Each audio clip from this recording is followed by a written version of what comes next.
warahmatullahi wabarakatuh. Perkenalkan, nama saya Nazwa Diva dari kelas Manajemen 3E.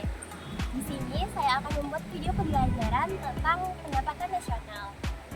Jadi, pendapatan nasional adalah jumlah uang yang dihasilkan oleh semua orang di suatu negara dalam kurun waktu tertentu, biasanya dalam kurun waktu 1 tahun. Nah, ini termasuk uang dari hasil kerja, bisnis, investasi, dan jualan barang atau jasa baik di dalam negeri maupun di luar negeri. Misalnya, kalau di Indonesia, pendapatan nasional ini dihitung dari semua barang dan jasa yang diproduksi, termasuk hasil pertanian, batik, jasa, sampai dengan ekspor. Nah, tujuannya supaya kita tahu seberapa besar ekonomi negara kita dan seberapa makmur masyarakatnya. Nah, pendapatan nasional ini ada beberapa jenis.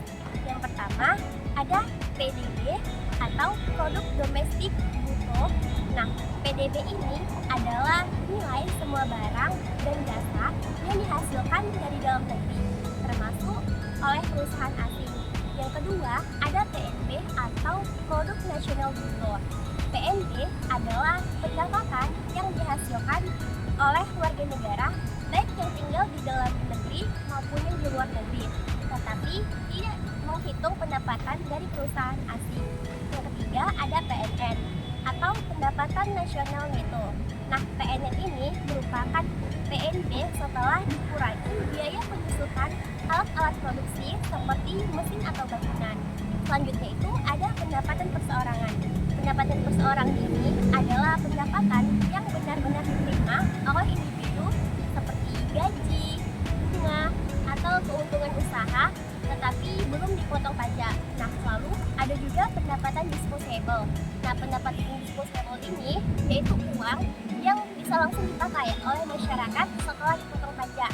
Biasanya digunakan untuk belanja atau ditabung. Nah, dan yang terakhir nih, ada pendapatan per kapita. Pendapatan per kapita adalah rata-rata pendapatan setiap orang di suatu negara dihitung dengan membagi pendapatan nasional dengan jumlah penduduk. Nah, ada juga manfaat dan tujuan dari pendapatan nasional. Salah satu manfaatnya adalah untuk mengetahui seberapa makmur masyarakat di suatu negara, dan dari sini kita bisa melihat apakah ekonomi negara kita itu lebih maju atau malah menurun. Nah, selain itu, pendapatan nasional ini juga dibuat untuk membandingkan kemajuan ekonomi suatu negara dengan negara lain atau dari tahun ke tahun. Nah, pemerintah juga menggunakan data ini untuk membuat sebuah rencana pembangunan seperti program pengentasan kemiskinan atau pembangunan infrastruktur. Tujuannya sendiri adalah salah satunya untuk kita mengetahui apakah ekonomi kita bertumbuh, stabil, atau malah menurun. Jadi, pendapatan nasional ini itu juga berguna untuk melihat apakah pembagian pendapatan di masyarakat sudah stabil atau belum.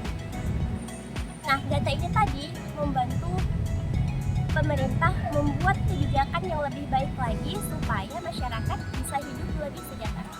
Pendapatan nasional juga digunakan untuk mengevaluasi apakah kebijakan yang sudah ditetapkan ini itu berhasil atau perlu diperbaiki. Nah, ada juga faktor-faktor yang mempengaruhi pendapatan nasional. Salah satunya adalah sumber daya alam atau SDA, seperti tambang, hutan, dan tanah yang subur. Kalau SDA-nya melimpah dan dikelola dengan baik, maka pendapatan negara kita bisa naik. Selain itu, ada juga sumber daya manusia atau SDM. Nah, tenaga kerja yang terampil, sehat, dan terdidik pasti lebih produktif, sehingga bisa membantu meningkatkan hasil ekonomi negara kita. Modal atau kapital seperti mesin, teknologi, dan infrastruktur juga penting karena bisa mendukung proses produksi jadi lebih cepat dan efisien. Teknologi juga berperan penting karena negara yang pakai teknologi yang canggih itu biasanya lebih mudah memproduksi barang atau jasa dalam jumlah yang besar.